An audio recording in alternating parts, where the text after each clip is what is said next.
All right, everybody. Good afternoon, or maybe good morning or good night, depending on where you are. My name is Audrey Burton Bethke. This is the Connect with the Myeloma Crowd chapter, and this is brought to you by the Myeloma Crowd Community Program by HealthTree. I am the Myeloma Crowd Community Manager, and I'm grateful for your support and your participation here. Today's session will be recorded, and the recording, along with the slides, will be sent to all registrants 24 to 48 hours after the event has concluded.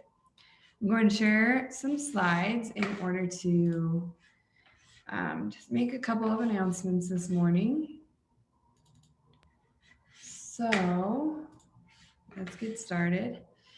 A special thanks to our community event sponsors, Bristol Myers Squibb, Amgen Oncology, Genentech, Karyopharm Therapeutics, Oncopeptides, Adaptive Biotechnologies, Takeda Oncology, and AbbVie.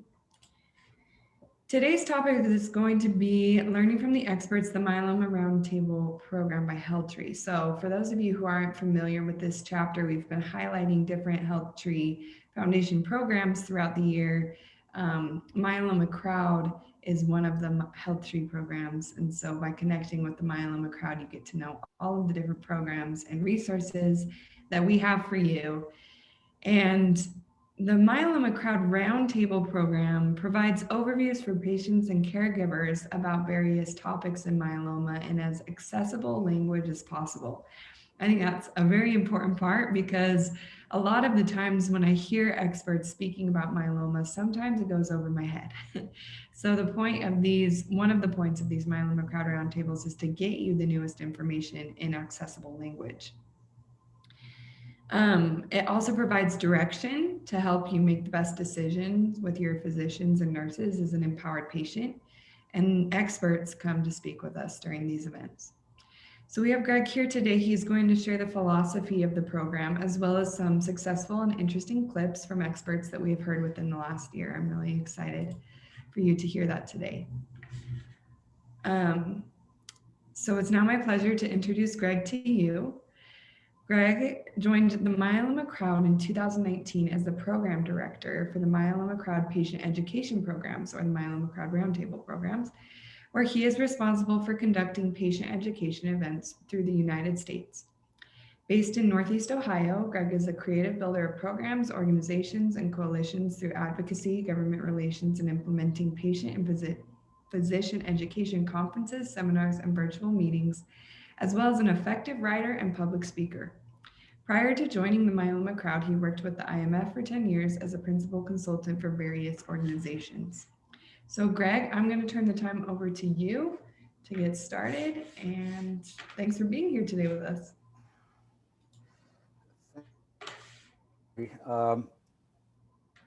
I am going to start out. We can, let me see, Do you have your video on? There you go. There we go. And can you hear me? Yeah, it's a little delayed, but Greg is joining us from New York in a hotel, so we're just glad that he's here. Oh, okay. I've got my hotspot, so hopefully this will work out soon.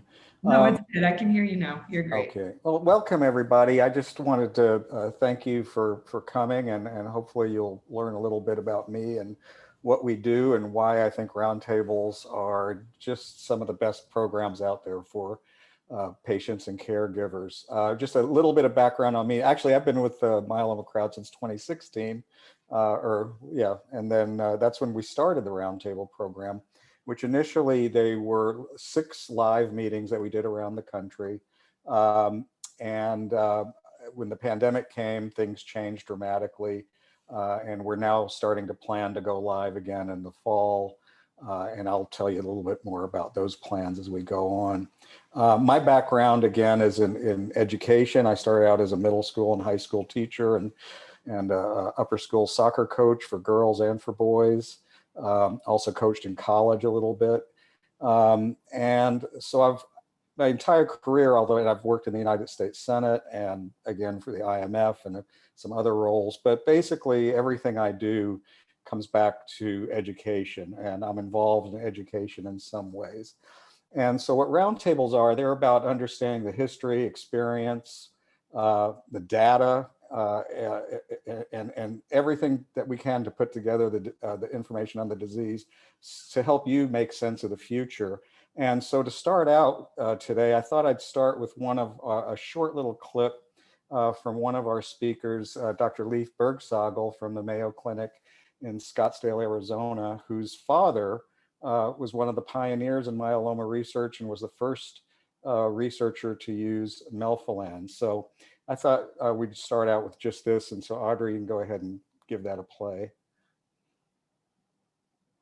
My name is Leif Bergsagel. I'm at the Mayo Clinic in Arizona, and it's a pleasure to speak with you this morning. And I hope that we have some fun this morning. I'm going to give you a history of myeloma. It's not just 50 years. I'm going to give you about 70 years of history of multiple myeloma in a few short minutes. And I think it's helpful because when you're familiar with the history, I think you'll see there's a lot of reason for hope. And the story. And when Dr. Berg, when I remember every time I watch that, I always think of, who associates fun and hope with a myeloma diagnosis. Can you really be serious about that? And the fact is that you can. And it's such an important time in myeloma that's changed. I've been involved in myeloma advocacy since 1998, and I have seen the world just change dramatically in that time, and I can see where it's going in the next few years. And so the thing that we try to do is engage patients into their own care, and that basically is what the Myeloma Crowd is about.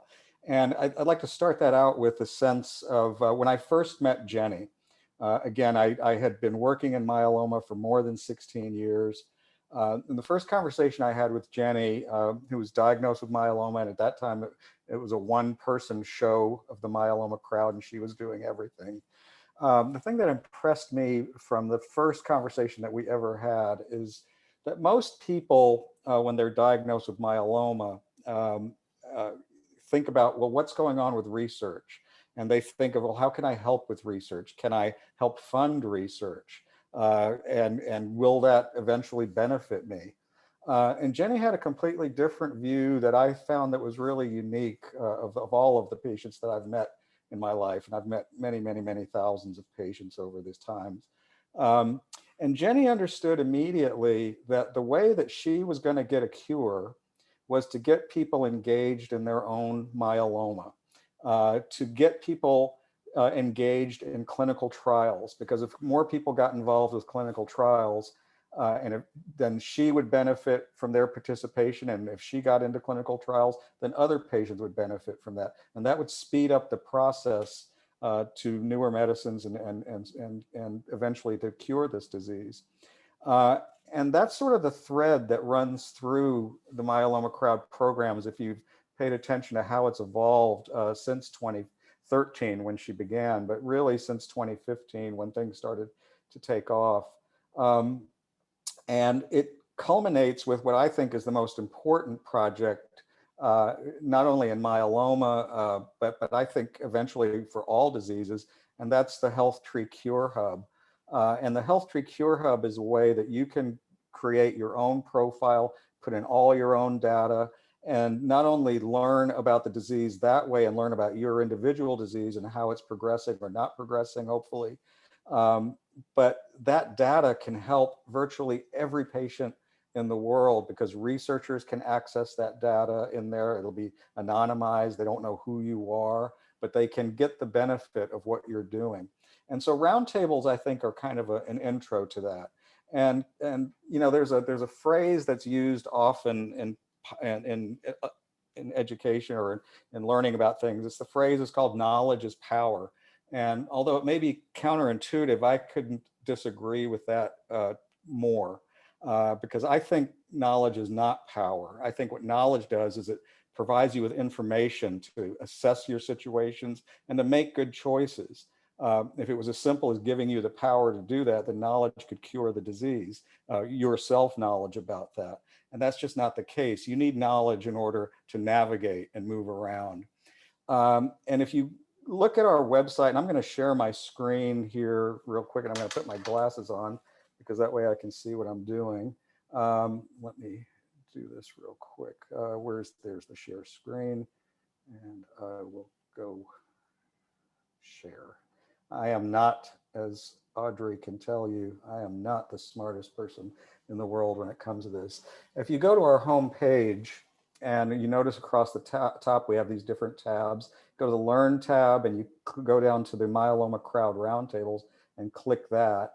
What you can do as you go navigate this page, and if you keep going down and keep going down, and you will see that we have been recording these programs since 2018, and we have them all in here, and you can access them at any time. We have a grand total of about 106 hours of material now, going back to the very, very first meeting that we recorded in 2018. The very first meeting we ever had was in Salt Lake City in May of 2016. But these are just really, really wonderful tools for you to sort of dive in, learn what you want to learn about myeloma. I'm a different type of learner. I don't learn from A to Z. I don't like textbooks. And when I was a teacher, I didn't use textbooks. And I think sort of a linear way of learning is not necessarily the way we learn best. The way we learn best, it's sort of, we go to what is more important to us, what's more interesting to us, and then we delve into that. So I think what roundtables can be is a place for you, it's a place for you to sort of get a general overview of any topics you're interested in. And then within HealthTree, we have HealthTree University, and you can really do deep dives into those particular topics and get even more from that.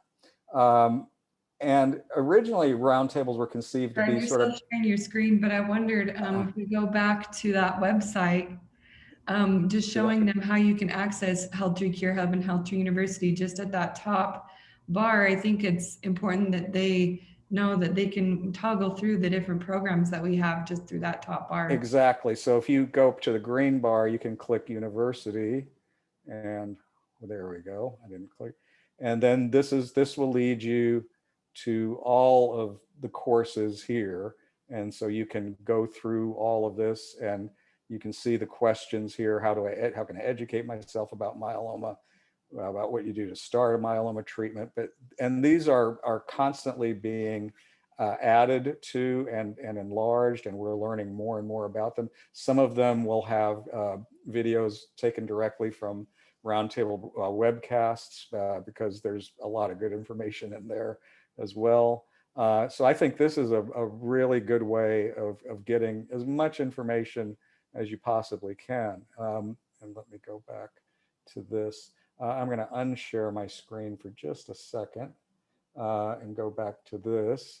But when we first thought of roundtables, one of the things that was so important to me when I first met with Jenny was that the rapid changes in myeloma were just happening almost at warp speed. And the idea of just learning about the basics of myeloma, many patients have gotten beyond that. And so when these were originally thought of, these were kind of supposed to be graduate patient education courses.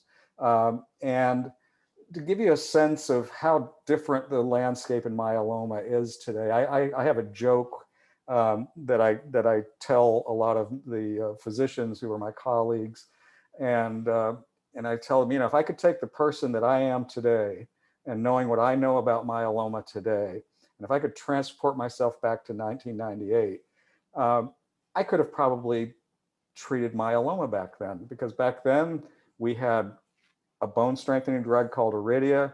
Thalidomide had just come out, and it was the first drug ever that directly affected myeloma. And we had stem cell transplants, which at that time were still considered to be very, very controversial. And that was about it. And in fact, one of the drugs that was really highly prescribed in the early days of this was OxyContin, because people were in so much pain that they were getting these opiates to relieve the pain. That world has changed dramatically. And now there are so many new drugs. And not only is that different, but back then you would never have talked about what's coming 5-10 years down the future with myeloma. Now, if you don't talk about what's coming in the future, you're doing patients a disservice, because the vast majority of you are going to be around for the next 5-10 years. And then with the new discoveries, hopefully that will continue to increase for most of you. And so that's something that's very, very important. So for example, and then we'll go to another video clip here to give you an example of that. We did a program last summer on a new class of drugs called cell mods. And cell mods aren't even approved yet as a drug, but there are clinical trials going on. And we also realized that, that this is something that people should start thinking about. So if, Audrey, if you go ahead and play that clip. I haven't left my desk since. So, all right, so thank you again. So I was tasked with talking to you about Blenrep, or belantamab mafodotin. And so just newly FDA approved. But before I actually go into Blenrep, this is a type of immunotherapy. And I think it's always nice to kind of think about, well, when we say immunotherapy, what we're talking about. So here I put sort of the different things we can do in terms of using our immune system to help it fight myeloma. And one of the things you can do, of course, is you can target the myeloma directly, and usually we do that with the monoclonal antibodies, which Blenrep is one of them. You can also boost the myeloma fighting cells that are present in your body, like your T cells, and this can be done via CAR T cells, for example. And of course, you can actually overcome the immune suppression or the ability of myeloma to sort of escape the immune system. And this is actually through checkpoint inhibitors and the IMiDs and the cell mods that actually Dr. Lonia will be talking to you about some more. And of course, you can do vaccines just like you do in infectious disease to try and boost immunity against myeloma. Okay, we had a little, that's still an important video. So on the same program that Dr. Brozeit talked about, one of the latest drugs that's been approved is Belamaf or Blenrep. That was about that. And then the other part of the program was about cell mods. But one thing I want you to understand is that most educated patients should know about what these things are and what's coming up new. And we can unshare that. That's my bad. That's okay. Don't worry about it. I tried coordinating before, but no, that was actually my bad. I think I gave you the wrong link to it's that. Okay. That's okay. It was that program. But one of the things that's also that we realized as people were coming to roundtables, yes, they were graduate level courses, so to speak, for patients. And we tried to make that language as accessible to you as possible. It's impossible to, people talk about, when you do public speaking or writing or public writing, you should write at a third, fourth, fifth, sixth grade level. Well, there are just some things in myeloma you cannot bring down to that level, but you have to build up to it. And one of the things we realized in the early days of the roundtables is that we were getting a lot of newly diagnosed patients. And so we adjusted a little bit and we added some program features to help out newly diagnosed patients. And those of you who are experienced patients, the terror of being newly diagnosed myeloma, and you think, oh my God, what's going to happen to me now? And then as you go along, you realize that this is something that you can live with. And one of the things that I want to share with you that's really important, if you're still new to myeloma, and even if you're an experienced patient, but if you meet young newly diagnosed patients, there is no better place to start to learn about myeloma than to listen to Maury Gertz at the Mayo Clinic. And in my view, Maury is really an exceptional speaker, and he makes things very understandable. And he has a talk that is famous in the myeloma world called the Weeds in the Garden talk. And he talks about how the bone marrow is analogous to your garden. And what happens is that myeloma, when it starts proliferating, they are the weeds in the garden, and they can start choking off the good things that the marrow does, like fighting infection, creating red blood cells, and so forth. So I just wanted to give you a quick taste. This is from the live Chicago meeting that we did in 2019. We also have a shorter version of this talk in the Buffalo meeting, which is on our recordings from 2018. But I just wanted to share this little bit with you to show you how Maury can make the most complex thing really, really understandable. Okay, we can go with that. And they start to grow. And they start to grow because that's the nature of cancer, unrestrained, uncontrolled growth. And so these plasma cells begin to grow and repopulate the garden. So metaphorically, it's a lot easier to think about these abnormal, unwanted cells replacing the garden as weeds in the garden. It's just an easy way to think about it.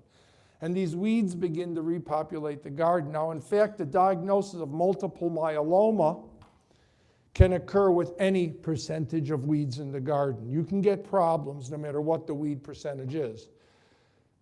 But for the sake of professionals talking to each other, they've arbitrarily defined, and for certain treatments, eligibility to participate in experimental treatments, we say minimum 10%. So if you have 10% weed acreage, with 1% being normal. If it's 10%, that's called multiple myeloma. The average patient to diagnosis has between 30 and 40% plasma cells, weeds, in their garden at diagnosis. But patients can have 80, 90, 95% replacement of their garden with this weed overgrowth. It's quite interesting with modern therapies that the percentage of weeds in your garden doesn't impact on your prognosis. So how much you have isn't relevant at all. And, think about that, the way he ends that. We see all of you, you're all concerned about the percentage of myeloma that you have in your plasma cells. And of course, as you all know, when you first start treatment, the goal is to knock that down as much as possible, get it back to that 1% of where it should be. But Maury has a way of explaining things that make it very, very easy to understand.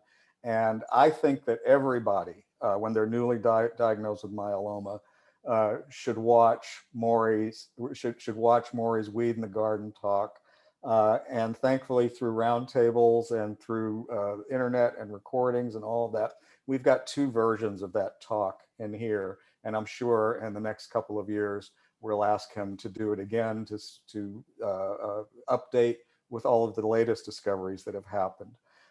One of the things I think that's really important to understand about Myeloma Crowd Roundtables is that every one of the speakers we have are actively engaged in the contemporary world of myeloma.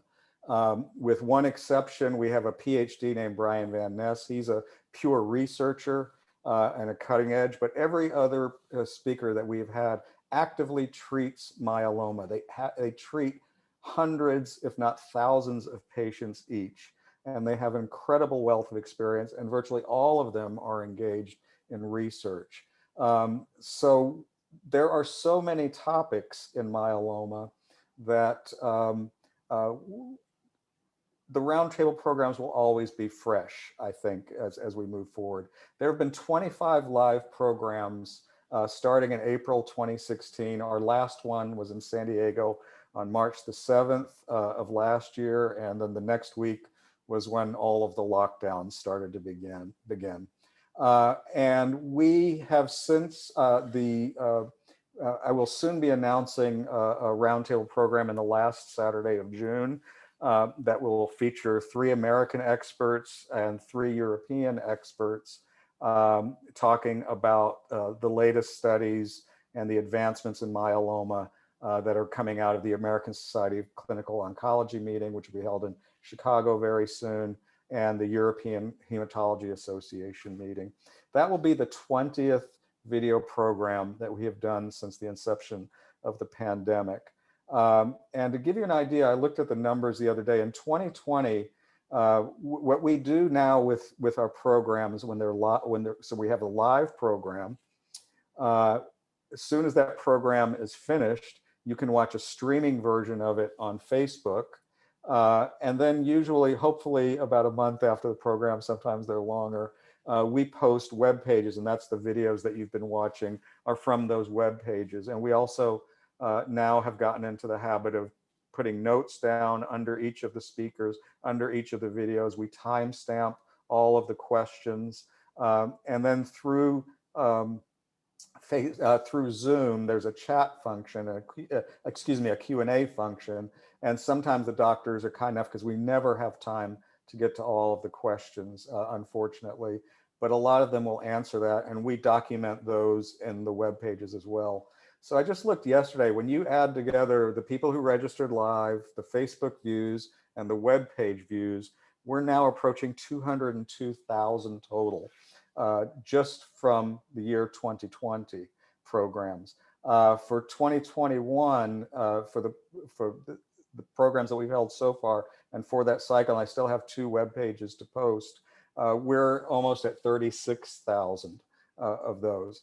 And by then we will have had, just during the pandemic, we will have had 66 different speakers who did 79 unique presentations, and they participated in Q&As. And for the entire program since its inception, we've had 102 speakers who've done 175 presentations. And one of the things that we try very, very hard to do is we try not to be repetitive, but sometimes repetition is good. But we try not to be repetitive. We try to focus every program on the strengths and the interests of each of the faculties that we assemble. A lot of times I bring faculties together where they may generally disagree about some big issues. And that's something for you as a patient that you have to understand, and it's so important. There is disagreement among top experts about certain issues in myeloma, but our state of knowledge is such that we don't know who's right yet. And so that's why, and a lot of it has to come with comfort level. Some of you want to be treated aggressively, you throw the kitchen sink at me and get rid of this disease. Others are more interested in quality of life, and they want the disease to be as little impactful on their day-to-day life as possible. So doctors understand that, and doctors will work with you. And I think one of the features that I like so much are the audience questions. And we picked out a clip from our last live meeting. And I pick it out because it's kind of humorous in a way, because one of the things that everybody talks about, even from 1998 to today, one of the questions all the time that comes up that I hear more and more and more and more is the question about natural healing therapies and vitamins and things like that. And so I wanted you to see a little bit of a clip here from our meeting in San Diego, where 2 of the doctors take that up. And so you can see how they think about that. So we can go ahead with that.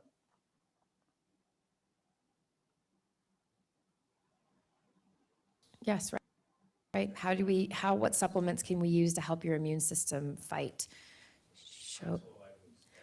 Yes, and gosh, will we be out of business? I think I'd say show me the money.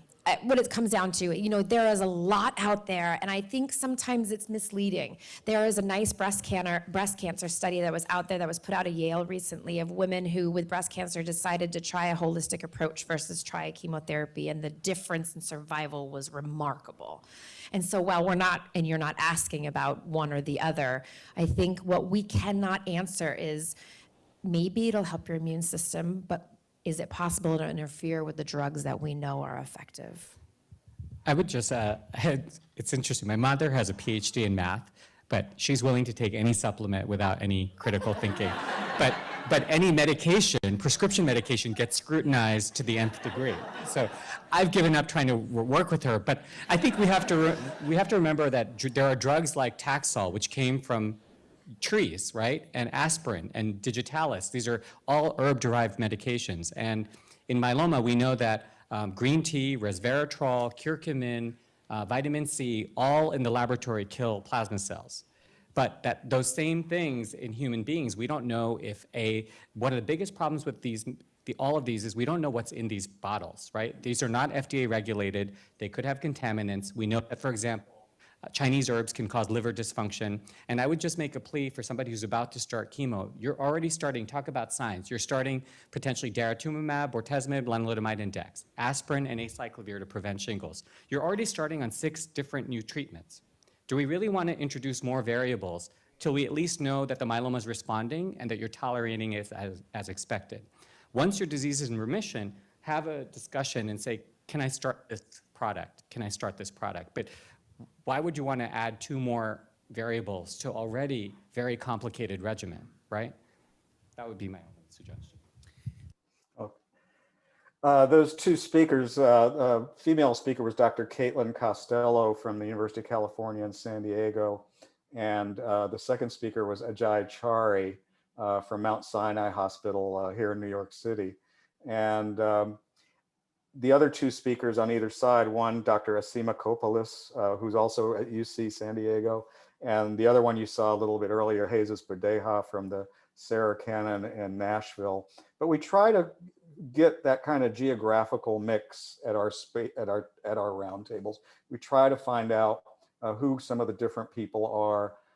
And one of the things you'll find if you watch a few of these Q's and A's, you'll see that doctors are not afraid to disagree with each other, and it's always collegial. And quite honestly, they make a great argument for why every patient should A, see a specialist, and B, not be afraid of getting second and third opinions. Because a lot of times what I tell people when they get a second opinion, it's not because it's a gotcha and you want to see if the first doctor was wrong. Virtually every time you get a second opinion, it kind of confirms what you got the first time, and it gives you more confidence to go with your treatments. And if they disagree, as you can see, the collegiality of these doctors is such that if they disagree, they will talk to each other and they will discuss why they feel one way or another. And oftentimes they will come to an agreement about what's the best way to deal with your myeloma. So like I said, that's just one sampling. But one of the, I said, you know, there's a music, I like music and I like to read about music and stuff like that. And there's a music educator blogger who made who has a wonderful phrase that I think is really important. So if you watch our programs a lot, you'll notice there is a certain amount of repetition. For example, BlendRep, which you heard about before, we talk a lot in the different programs about what are monoclonal antibodies, what are antibody drug conjugates, which ones are in development. And a lot of times you'll hear from different doctors just a slightly different take on those things. What this music blogger said that is so important, and those of you who like music, you know, the term he uses is repetition legitimizes. And I think that's an important part. On the one hand, we want to have different programs. On the other hand, we're not experts. And sometimes you need to hear something 4, 5, 6, 7 times before it clicks. And you go, aha, now I understand what that talks about. And then all of a sudden, once that clicks, then you understand other parts. I'm reading a book about opera now, and that's one of the things about opera.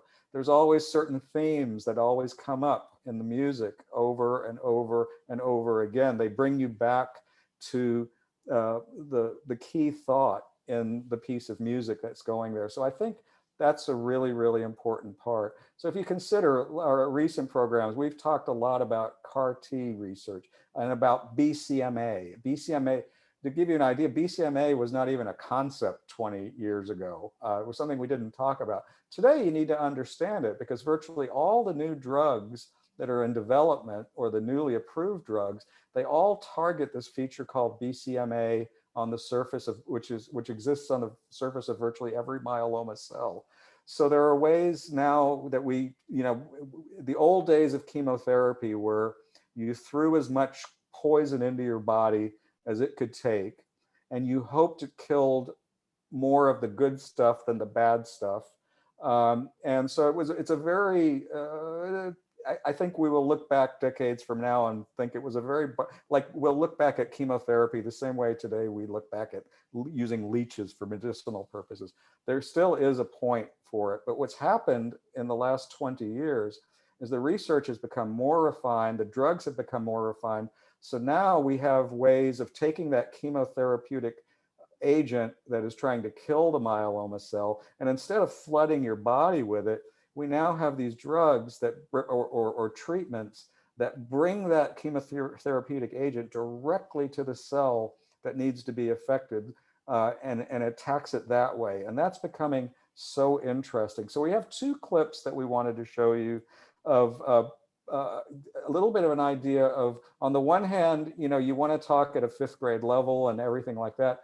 But these show how you really can't do that, but they get as close as they can, I think, to making these incredibly complex issues understandable to you.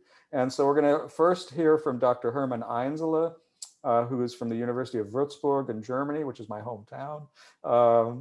And so I like having him, but he also was, he and a colleague, Michelle Hudacek, were the first recipients of the Myeloma Crowd Research Initiative crowdfunding back in 2016.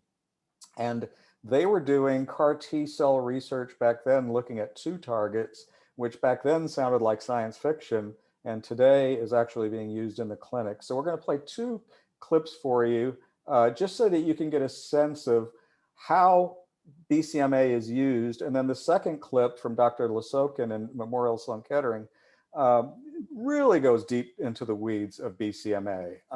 But Audrey, we can go ahead with those.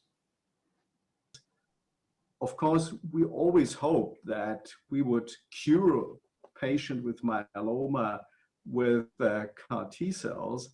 Why is the disease in about 50% of patients coming back during the first year after transplantation?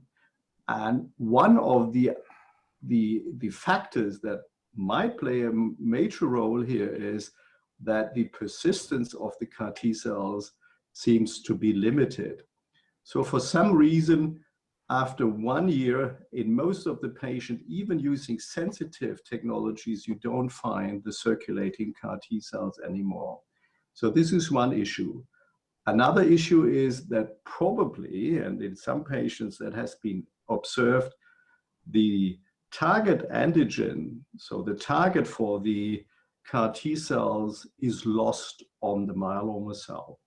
So the question is, can we upregulate this target, or what we do in the Caramba trial, target another antigen that is still present on the myeloma cell when BCMA is downregulated or completely lost? And to target these 2 issues, so lack of persistence and lack of the target antigen on the myeloma cell, there are 2 strategies that are currently used. One is, and the data were actually presented at the ESCO meeting, were about the OLVA cell. That's another CAR T cell product. And the advantage of this one is that the binding domain of the CAR T cell to the BCMA molecule on the myeloma cell is humanized. And one knows that if you use structures that are not completely humanized, that then there can be an immune and response mediated in the patient. And that is going to reject the infused CAR T cells. So to humanize the BCMA binding domain reduces the immunogenicity of the CAR T cell and maybe prolongs the persistence of the CAR T cells and maybe increases the efficacy. So this is one strategy. Another strategy is the so-called BB21217 product. Here, they try to generate a CAR T cell population that has a specific renewal capacity. So these cells are more immature when compared to other CAR T cells products. And that allows them to longer persist in the patient. And the first data that were shown from this trial seems to indicate that this strategy actually allows to a longer persistence of the CAR T cells, and also in low dosages already a higher response rate when compared to a CAR T cell product that contains more mature T cells. And finally, Now we'll hear from Dr. Lasokin.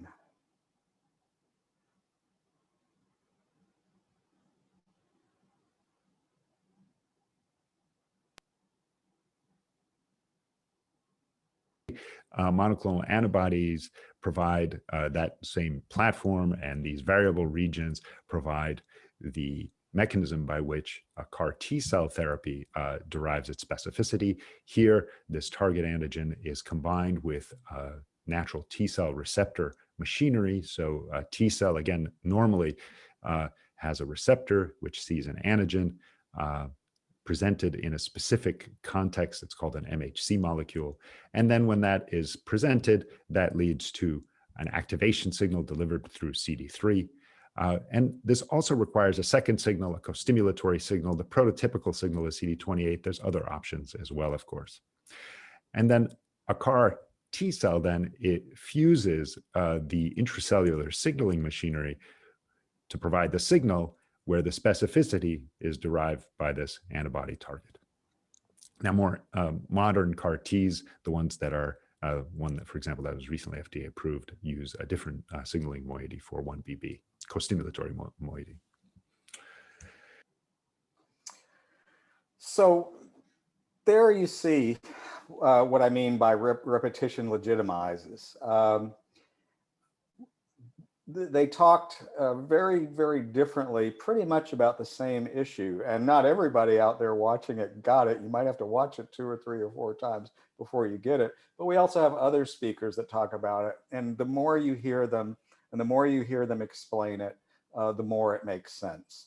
And, you know, we have so many new, you know, that we're talking about bispecifics.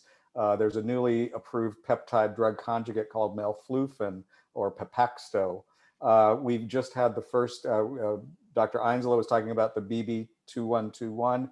That has been the first CAR T cell product ever approved. One of the other thing I like about doing our roundtable programs is sometimes we can just do the right thing. We had a program in February on health disparities where we discussed health disparity issues in myeloma. And it was probably the least popular program in terms of people who tuned in and read the web pages and things like that. But to be real honest, I think it was one of the most important program we did. And so that's another thing that I think is good about the way we are doing this, is you can always come back and you can always sort of rewatch, and you can always learn from new people doing that. Going forward, I just want to let you know, when we do start going live again, we did learn a lot of important lessons during the pandemic. One of the things we learned in the pandemic is as nice as it is to be able to go to our live meetings, not everybody can. So from now on in the future, our live programs will be broadcast live over the internet, just as we do did during the pandemic with the Zoom calls. We'll be turning them into web pages. So wherever you are in the world, you'll be able to benefit from the program. So I'll just close with a couple of thoughts. First thought is not so fun. Myeloma is still a deadly disease for many, many people. The good news is the quality of life is getting better. The lifespans are getting better. And today's options are going to benefit at least 70% of the patient population very greatly. And that number will continue to go up. High-risk disease remains a problem, but it's a solvable problem. And I think we're moving in the right direction. And the percentages of people who are benefiting from this are growing every day.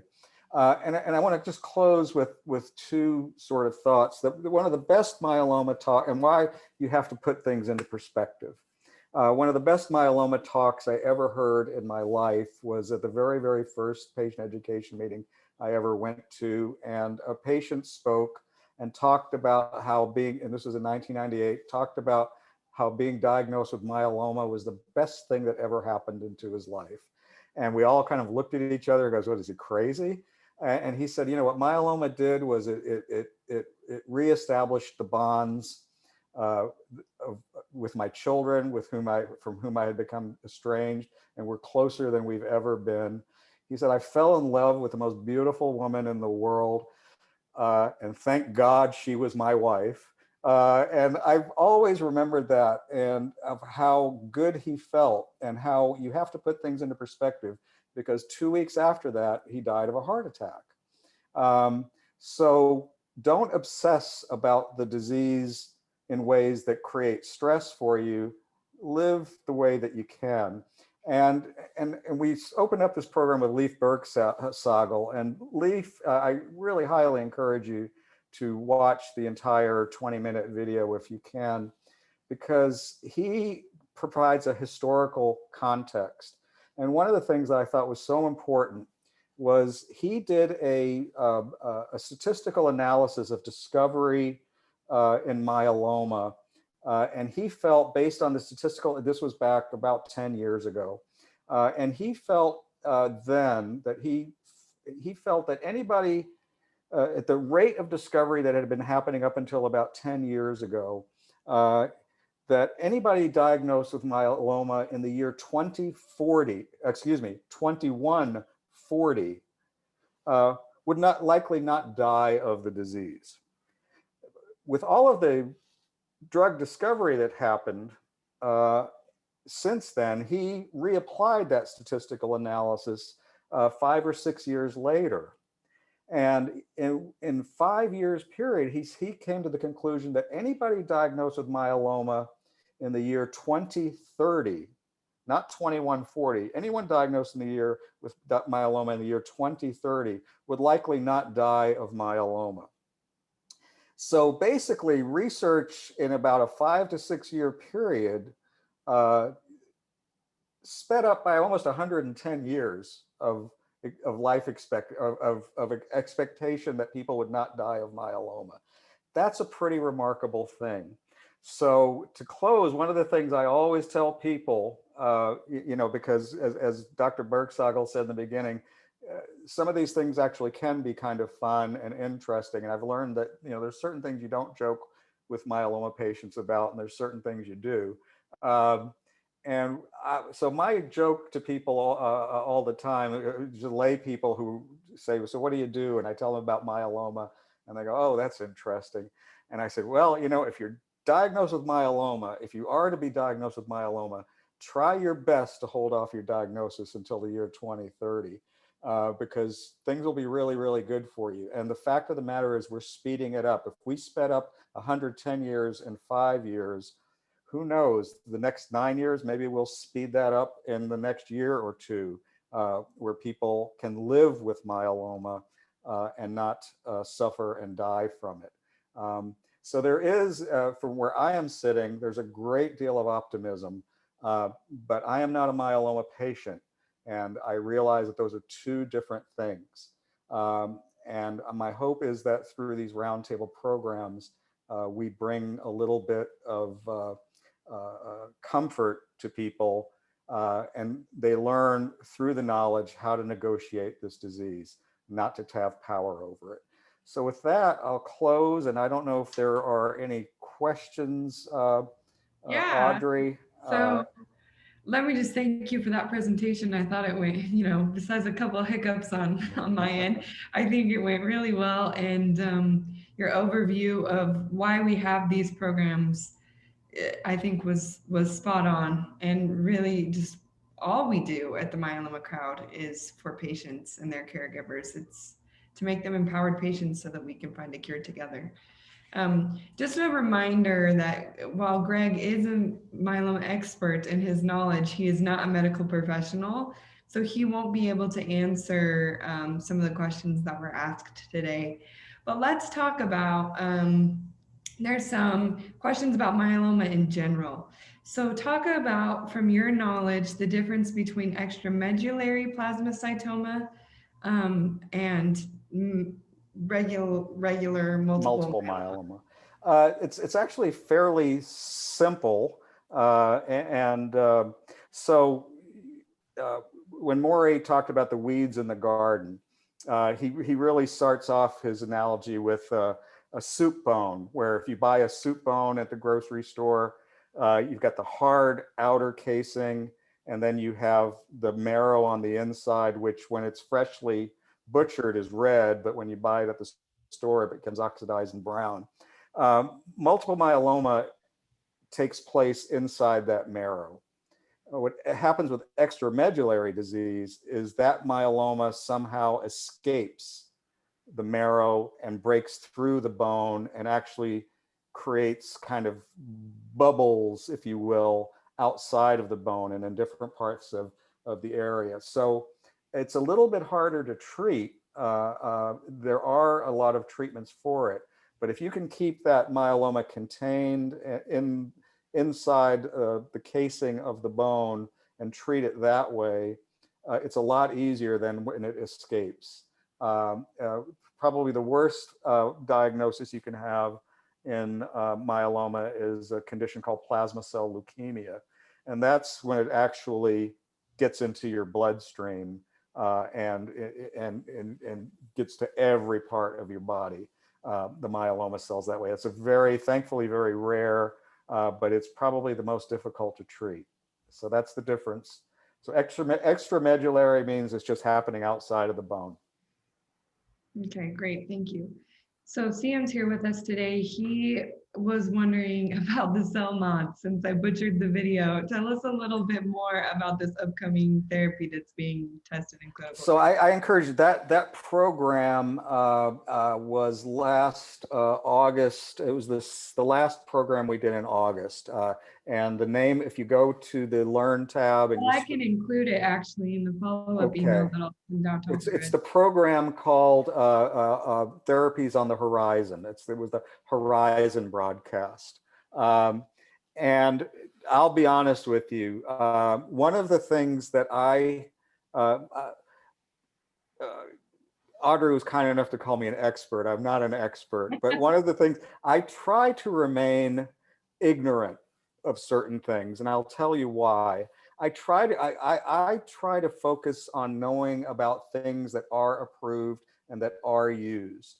And I get peripherally interested in things that are on the horizon, but I try not to learn too much about it until it's been approved.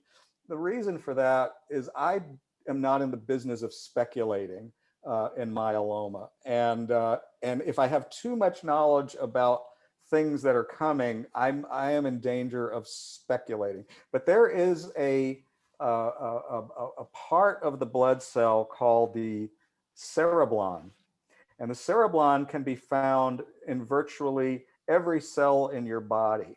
And so what cell mods do, and cell mods would be sort of the next generation of IMiDs. So if you go from thalidomide, lenalidomide, pomalidomide, those are all three IMiDs. The next generation IMiD would be a cell mod. And the cells is about the cerebron. And what it does is the scientific name of the drug is called iberdomide. And what it does is every treatment treats a specific part of the cell or a specific feature of the cell.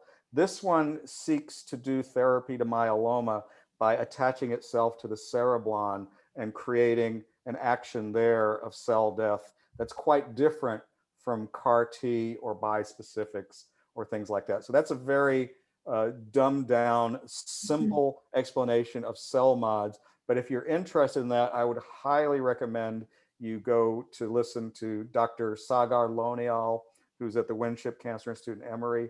His talk, he is the primary investigator in cell mods, and probably nobody knows as much about that new frontier as he does. Awesome, thank you, Greg. Speaking of therapies that are already out and approved, let's talk a little bit about CAR T cell therapy. So we have some questions about, is CAR T immunotherapy?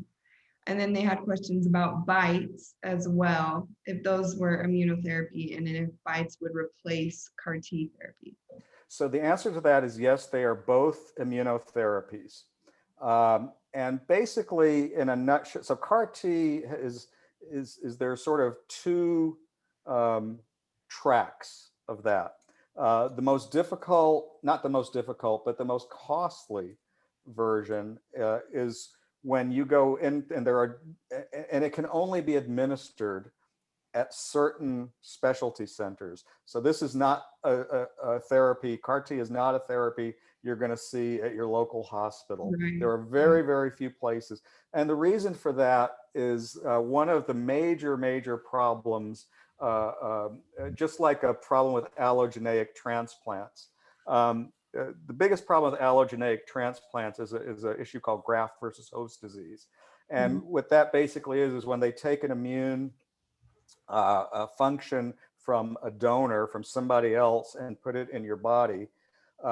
What graft versus host disease is what happens is when that immune system goes after your myeloma, then it might decide also to start going after good parts of your body, good things going on in your body. So people have eye issues. It can be, graft versus host disease is just a horrible disease. Analogous to that in CAR T cell is this feature called cytokine release syndrome, or CRS. And basically what that is, it's much like a graft versus host function. What happens is that so if you go in, they literally take your T cells out of your body and they re-engineer them in the lab to identify certain targets, bad myeloma targets. And then when they re-infuse it into your body, basically you don't have to take additional drugs. Your own immune system becomes the active thing that attacks the myeloma. Well, cytokine release syndrome is when it starts attacking other things that you really need to have function well. And so what's interesting, and Dr. Einzela, who we heard earlier, is one of the pioneers on this, the term that specialists use is that they have drugs that create what they call a brake, like a brake in your car. And they create a brake that stops that cytokine release syndrome from happening. And one of the reasons you have to go to specialty centers is they know how to deal with that. Right. And what's so encouraging is, as you see, like Dr. Rajay and some of the programs we've done on CAR T, what's so encouraging is that most specialists feel that virtually all CRS problems can be managed and are manageable. Usually you go through 24 to 36 hours of feeling fairly miserable, like having a bad flu, but then you get out of it. And so that's good. And bispecifics are basically the way that it's like a chain, a link. You have two loose parts of a chain, and the bispecific is basically a way of bringing those two chains together so that the efficacy of the drugs is stronger to do that. And what's interesting about bispecifics is that that means they not only deliver the chemotherapeutic agent into the cell that it has to go, but one of the arms actually attaches to your white blood cells, your T cells, and brings that in to help boost the function, the immune function of what's going on in there. And just for that reason alone, it's really exciting because all of the research on bispecifics, and there are even research now on trispecifics. So we, in the next couple of years, may see new drugs called trispecifics that are being approved.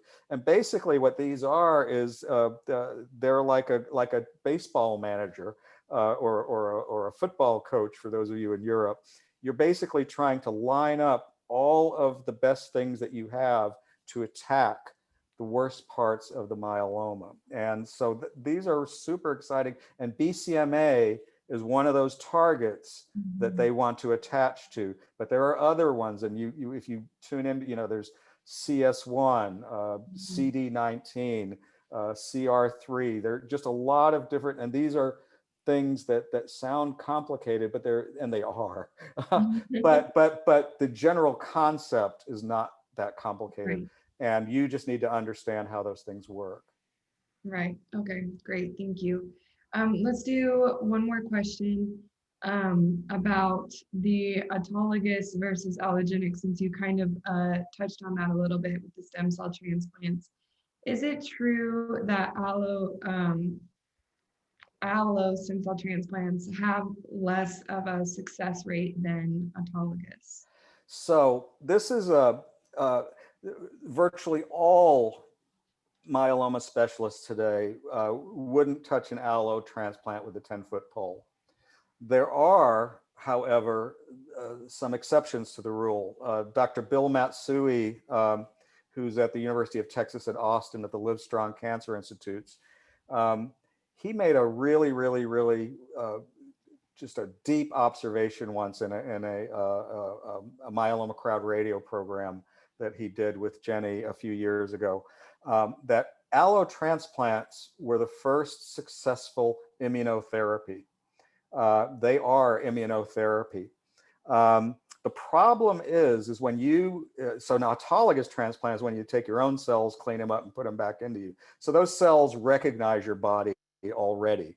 But when you take from a donor cell, and it's very successful in lymphoma and certain leukemias, it just has not been as successful in myeloma. Having said that, probably one of the best treatments that you can get, if you are fortunate enough to be an identical twin, if you get an allo transplant from your identical twin, that has been proven to be one of the most successful treatments for myeloma. One of the very first patients that I ever met in 1998, and with whom I am still occasionally in contact, she had a transplant from her identical twin. And most of her health problems today are not related to myeloma, but with aging. And in fact, her twin even underwent an extra bone marrow extraction to have her marrow frozen in case something happened to her and her sister might one day need Wow. a transplant. So they're really good. The other important point about auto transplants is this is sort of where you have to balance what we know today, and you always have to stay in the now when you're a myeloma patient.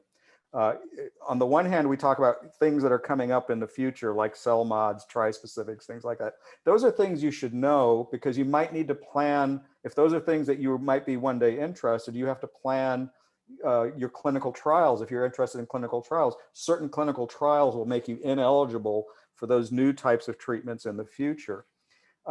But the one thing that, you know, one of the most important events that always happens every year at the annual American Society of Hematology meeting, the one thing that everybody is waiting on bated breath for is what big studies are going to be released by the working group from France. And one of the and what they do is they churn out, we have 3 to 5% clinical trial participation. So people who are eligible to participate in clinical trials, only about 3 to 5% of people actually do that. In France, it's 60 to 80% in myeloma.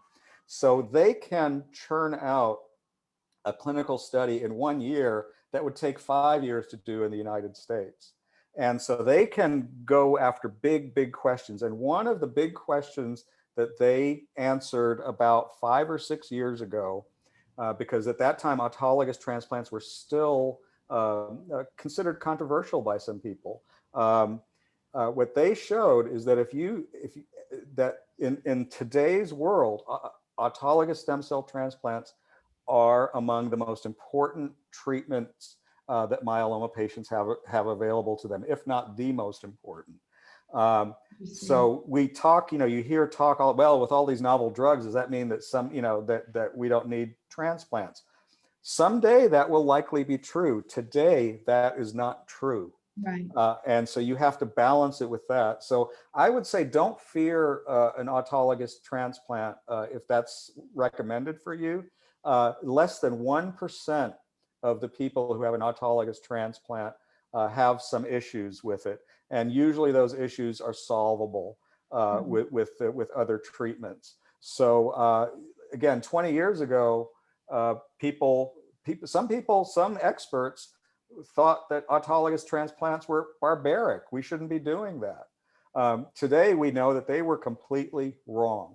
Right. So always remain in the now, always remain into what's going on today. And what roundtables do, and what literally every program that we have at the HealthTree Foundation and Myeloma Crowd, is a way to help you make those decisions for yourself.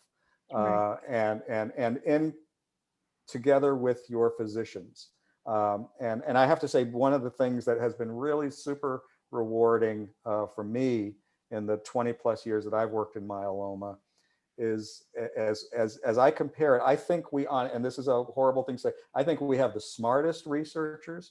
I think we have the most collegial group of researchers and people of any type of disease out there. And I think that's one of the things that you see over and over and over again when you watch our roundtable programs. Yeah, I completely agree. We are running a little low on time, but somebody Okay. asked a question that I really want you to answer. Okay. What's upcoming in the Myeloma Crowd Roundtables? What topics are going to be coming to us in the next couple months? Well, one of the things that I'm glad you, so my email address is greg@healthtree.org. And I encourage you to contact me and say, hey, I'd like to learn about this. I'd like to learn about that. Because that's how we get a lot of our ideas. So one of the things that the pandemic has taught us as well, we used to, when we did our live meetings, I always explained it as a sort of a funnel where based upon the faculty that we had, we organize it so that the beginning of the day was the most general topic. And then by the end of the day, we did a super, super, super deep dive into some specific part of myeloma where the faculty, members of the faculty really were good at that. Moving forward, what I think we're going to do is we're going to do much like we did on a couple of the webcasts this year, is we're going to do a morning session that will be a deep dive into one topic. And then we're going to do an afternoon session that will be deep dive into another topic. So that is it. So like I said, the only one right now that we have going on, and I hope to announce it next week. So you're the first ones to hear of it.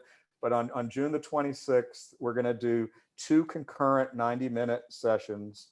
The first session are 3 American-based speakers. It's going to be Maury Gertz, Craig Hoffmeister, Maury from Mayo, Craig Hoffmeister from Emory, and Faith Davis from the Perlmutter Cancer Center at New York University.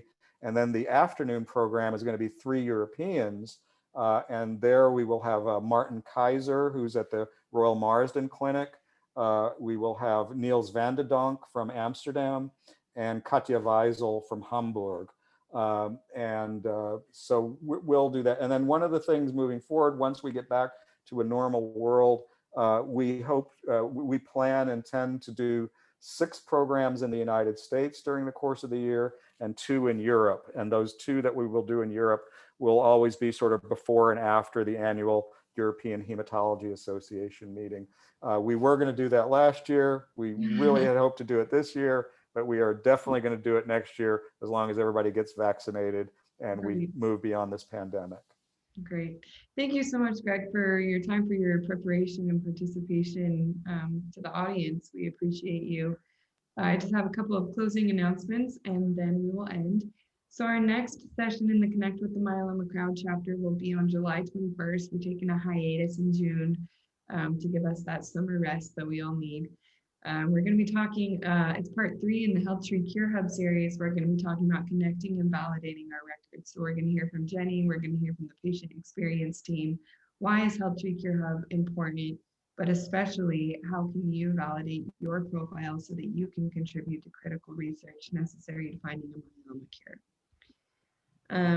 You might be interested in other topics we have in the Myeloma Crowd Community Program. On Thursday, we're going to have our African American Myeloma chapter, which is sharing stem cell transplant experiences with Danielle. Friday is our Nutrition for Wellness Myeloma chapter. We have a radiologist from Cornell coming to speak to us about imaging manifestations of multiple myeloma and other common Western diseases. Well, myeloma is not common, but you know what I mean. How bad nutrition is affecting our body and how good nutrition improves our body through images.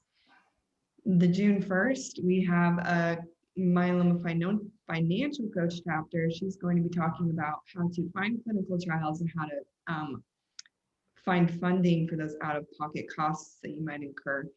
On June 2nd is our Fitness for Myeloma chapter. We're going to be doing a practice of Qigong with a teacher of Qigong. That's the art of movement, for lack of a better word. So that's going to be an exciting event. And then Thursday, June 10th is our stem cell transplant chapter. We're going to be talking about what diet do you really need to follow after a stem cell transplant.